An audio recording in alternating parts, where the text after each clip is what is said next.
बहुविकल्पीय प्रश्न जो हिंदी ग्रामर से हैं और गद्य और पद्य से हम बना चुके हैं एक वीडियो इम्पोर्टेंट क्वेश्चन, वो देख लेना। इसमें देखना, पहला है ऊदो मन ना भये 10-20 एक हतो सो गयो श्याम संग। इन पंक्तियों में कौन सा रस है? तो इनमें जो रस है वो पूछा गया है, कोई सा भी उदाहरण देके पूछ लिया जाएगा कि रस कौन सा है। तो इसमें है रति, रति माने प्रेम, ठीक है। अगला देखते हैं, राम राम कहें राम कहें राम राम कहें राम तून परिहरी विरह राऊ गाऊ सुरधाए। इन पंक्तियों में कौन सा रस है? तो इसमें है करुण रस। आगे देखते हैं, नाना नाना वहाना नाना वास भी हसे शिव समाज निज देखा को मुखहीन विपुल मुख काहू बिन पद कर कोई कोई बाहु और बाहु। उपयुक्त में कौन सा रस है? तो ये तीनों दोहे थे, इनमें पूछा गया है कौन सा रस है। ऐसे ही अलंकार और ऐसे ही छंद पूछे जाएंगे। तो इसमें हमारा कौन सा रस हो गया? हास्य रस हो गया। अब स्थाई भाव भी जो हमारे रस होते हैं उनके स्थाई भाव होते हैं। तो पहले का क्या है? हास्य रस का जो स्थाई भाव है वो है हास्य। तो ऐसे भी किसी का भी स्थाई भाव पूछ लिया जाएगा। जो हमारे 11 रस होते हैं, ठीक है। आगे देखते हैं, श्रृंगार रस का स्थाई भाव क्या है? तो यहाँ पर रति है।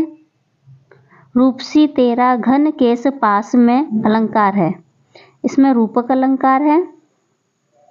वह सरल बिरल काली रेखा तम के तागे सी जो हिल डुल में कौन सा अलंकार है? तो इसमें उपमा अलंकार है।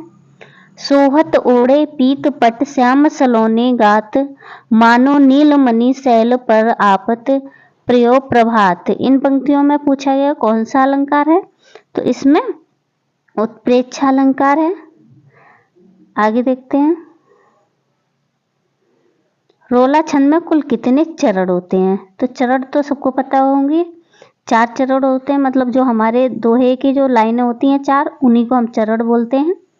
आगे हैं, जिनके आगे ठहर सके जंगी न जहाजी ये वही प्रसिद्ध छत्रपति भूप शिवाजी। इन पंक्तियों में कौन सा छंद है? यहाँ पर छंद ही पूछा गया है, ठीक है, छंद है। तो इसमें है रोला छंद, ठीक है। आगे, लिख कर लोहित लेख डूब गया दिन मणि यहाँ व्योम सिंधु सखी देखी तरक बिंदु बिंदु दे रहा। इन पंक्तियों में इन पंक्तियों में पहले और तीसरे चरण में पूछी गई है, मतलब मात्राएं कौन सी हैं।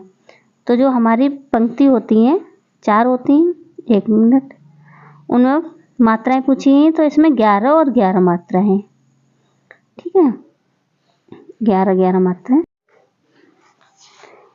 तो उपसर्ग जो पहले जुड़ते हैं वो उपसर्ग कहलाते हैं। जैसे यहाँ हमारा अपार शब्द में उपयुक्त उपसर्ग है, ठीक है, तो इसमें आ हो जाएगा। और ऐसे ही हम यहाँ पर अभिमान, अभिशाप, कोई सा भी शब्द हम यहाँ पर बना सकते हैं, ठीक है। जो आगे जुड़ते हैं वही उपसर्ग कहलाते हैं, जो पीछे जुड़ते हैं जो शब्द के वो हमारे प्रत्यय कहलाते हैं। आगे देखते हैं, सुदर्शन शब्द में उपसर्ग। इसमें देखो पहला शब्द ही है, 2 दे रखे हैं इसमें, ठीक है। आगे, गंगा यमुना का समास विग्रह है, तो जहां पर योजक चिन्ह होगा वहां और या आएगा यहाँ पर, ठीक है। तो गंगा और यमुना, ठीक है। आगे चलते हैं, दशानन में कौन सा समास है?